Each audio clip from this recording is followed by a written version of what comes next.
Good morning. Arthur Rafferty speaking on behalf of the Arthur Rafferty Foundation.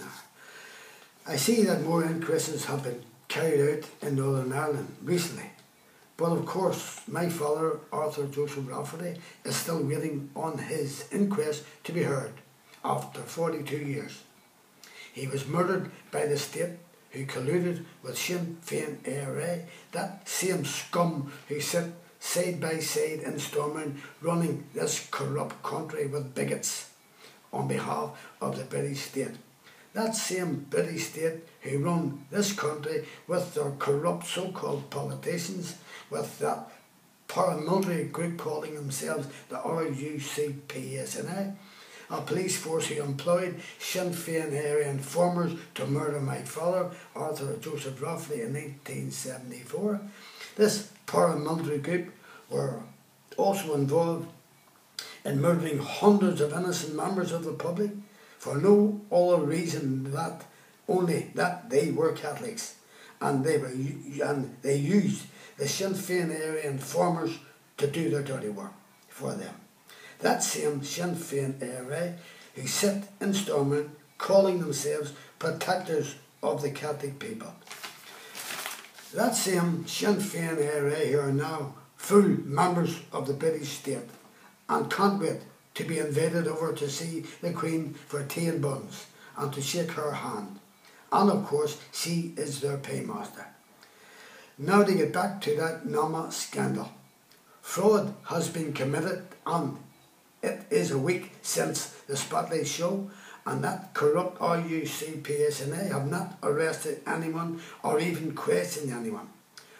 Two people have been clearly mentioned on the show.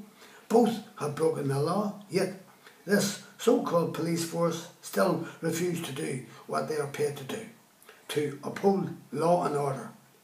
This man, Cushionham, was given a first-class recommendation as being an honest man by both Peter Robinson and Sammy Wilson, both DUP politicians. Well, if that is the company that these people keep and do business with, is it any wonder that Northern Ireland is in the state it is in?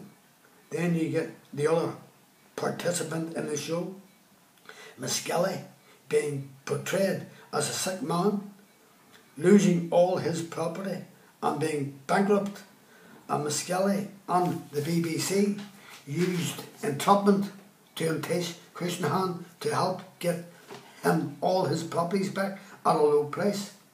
Surely the BBC, who are pro RUCPSNI, as they have shown lots of times, were breaking the law?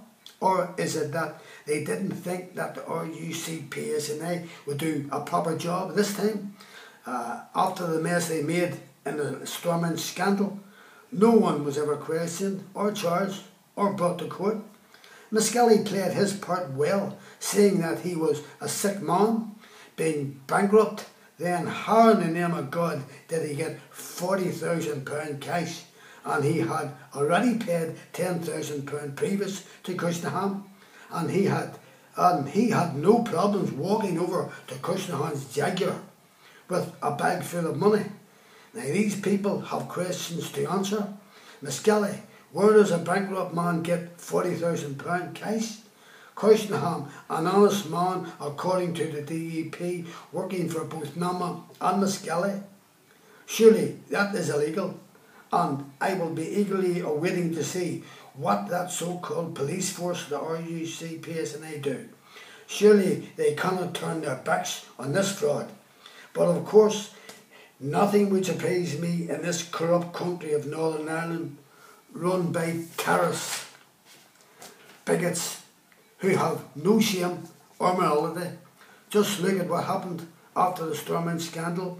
Not one penny was paid back by those corrupt so-called politicians. Money that was to help our down and out members of the public.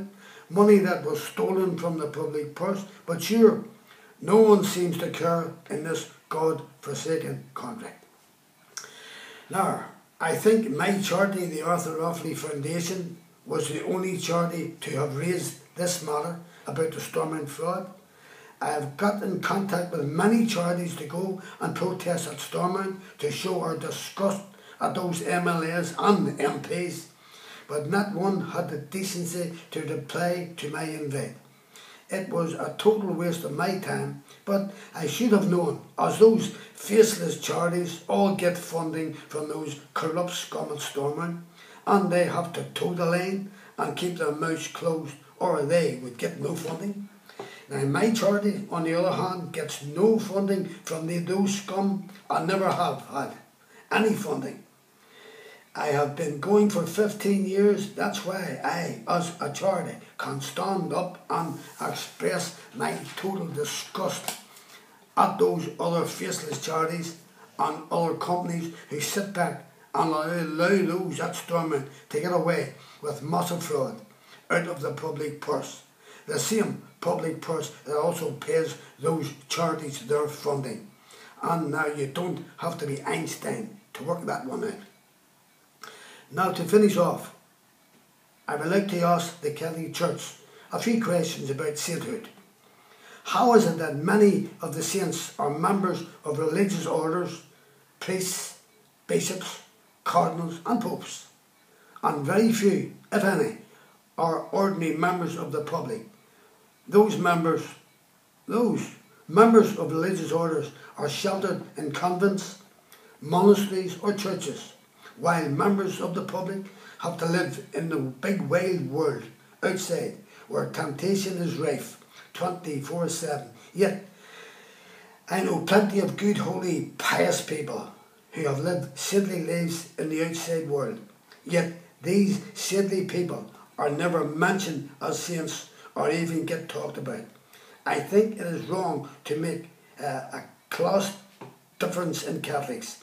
One case in particular is a child called Antonetta Mayo Namolino, who was born in 1930 and died in 1937. This child was a walking saint, yet she has been waiting almost 80 years to be raised to the sainthood by the Catholic Church, while others have just recently died, have been raised to sainthood straight away. But of course they were members of religious orders. I find that to be unjust. I would like someone from the Catholic Church to speak to me about this situation, and would like to put this child's name forward to those in charge to raise her to sainthood without any further ado, and as in my eyes she is already a saint.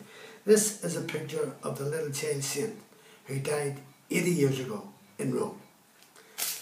Anyone who would like a tape of this story or any one of my stories can call me on my mobile 07715921137. Leave your name and address and I will send you a tape free. Thank you. Anyone who has a story to tell and wishes me to air it can call me on my mobile 07715921137, or I can send out a reporter to get your story. And remember, I will tell your story as you tell me. Nothing will be cut out. Watch more of my stories on YouTube, ArthurRafferty.com, YouTube Arthur Rafferty, Arthur Rafferty Docker, YouTube Jackspot 2012. That is a tip about the brutal murder of my father by a 5-man gang of Sinn Féin ARA, led by Freddie Scappaticci, all police informers on the orders of the British government, the RUCPSNI and the Special Branch. Now that Sinn Féin ARA scum Scappaticci carried out their orders on their command. My email is arthurrafferty1@gmail.com. Now this is another look at the picture of that little child I will be putting forward to be a saint. Thank you, and I will see you soon.